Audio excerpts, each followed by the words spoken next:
আজকে রান্না করব গিমা শাক। আমাদের চট্টগ্রাম অঞ্চলে তিতা শাকও বলে। এই তিতা শাকটি আপনারা যারা ব্যাচেলার আছে তারা খুব সহজে আমার মতো বাড়িতে থাকা উপকরণ দিয়ে রান্না করে নিতে পারবে। হ্যালো, আসসালামু আলাইকুম। কেমন আছেন সবাই? আশা করি সবাই ভালো আছেন। আলহামদুলিল্লাহ আমি ভালো আছি। আমার এই ভিডিও যদি আপনাদের ভালো লাগে লাইক দিবেন, শেয়ার করবেন এবং আমাকে ফলো করবেন। আর ইউটিউব থেকে দেখলে সাবস্ক্রাইব করবেন। এই তিতা শাকটি আমরা অনেক রকম করে খেয়ে থাকি। এবার যাব মূল রেসিপিতে। এখানে এক আঁটি তিতা শাক নিয়েছি। এটাকে অনেকে গিমা শাকও বলে। এটা মানুষের শরীরের জন্য অনেক উপকারী। কোষ্ঠকাঠিন্য, ডায়াবেটিস, গ্যাস্ট্রিকের জন্য উপকারী। অনেক উপকারে আসে মানুষের শরীরের জন্য। অনেকে অনেকভাবে রান্না করে। আমি আজকে যেভাবে রান্না করব ওইটাই আজকে আপনাদের কাছে শেয়ার করব।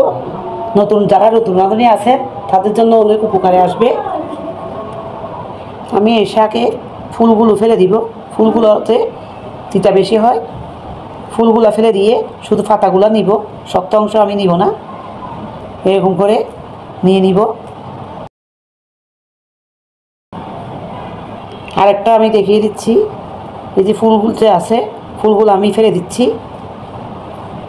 ফুল দিলে তিতা বেশি হয়। শাক এগুলি তিতা। অনেকে তিতার কারণে এই শাকগুলা খেতে চায় না। এভাবে আমি সব পাতাগুলো আমি নিয়ে নিব। সব শাকগুলো আমি এভাবে বেছে নিব। আমি ফুল বেছে নিয়ে সম্পূর্ণ শাক আমি এরকম করে বেছে নিয়েছি। এবার আমি ধুয়ে নিব। শাকগুলি আমি ধুয়ে পরিষ্কার করে নিয়েছি। তিতা না হওয়ার জন্য আমি এখানে একটা আলু এরকম করে কেটে নিয়েছি। 1 কাপ হয়েছে। মসুর ডাল আমি 10 মিনিট রেখে দিয়েছিলাম ভিজে।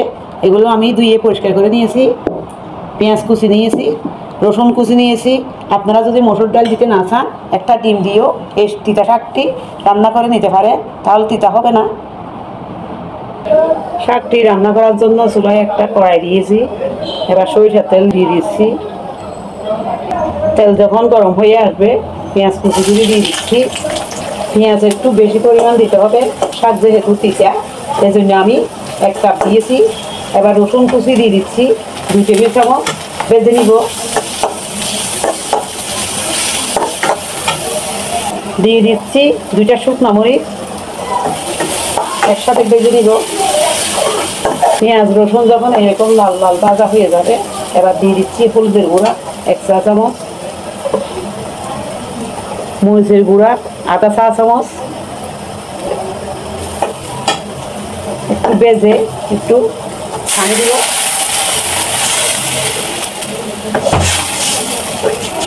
যখন এরকম সিদ্ধ হয়ে যাবে, কষানো হয়ে যাবে, আলুগুলো আমি দিয়ে দিলাম। দিয়ে দিচ্ছি মসুর ডাল, একটু পানি দিয়ে সিদ্ধ করে নিব। দিয়ে দিচ্ছি পরিমাণ মতো লবণ। ডাল আলু যখন এরকম সিদ্ধ হয়ে যাবে এবার আমি শাকগুলো দিয়ে দিব।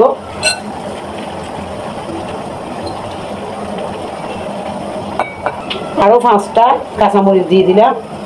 এবার মিক্স করে সিদ্ধ করে নিব। আমি আবার ঢাকনা দিয়ে সিদ্ধ করে নিব। 5 মিনিট আমি রান্না করে নিয়েছি। বেশি সিদ্ধ হওয়া যাবে না, এরকমই হবে। বেশি সিদ্ধ করলে তিতা হয়ে যাবে। রান্নাটা আমার হয়ে গিয়েছে। এবার আমি নামিয়ে নিব। আমি গরম গরম একটা সার্ভিং ডিশে নিয়ে নিয়েছি। দেখুন কতটা সুন্দর হয়েছে। খেতেও অনেক মজা হয়েছে। তিতা একদম নাই, হালকা তিতা। আপনারা খুব সহজে আমার মতো যারা নতুন রাঁধুনি আছেন খুব সহজে আমার মতো এভাবে রান্না করে নিতে পারবে। আশা করি সবার ভালো লাগবে। সবাই ভালো থাকবেন। আল্লাহ হাফেজ।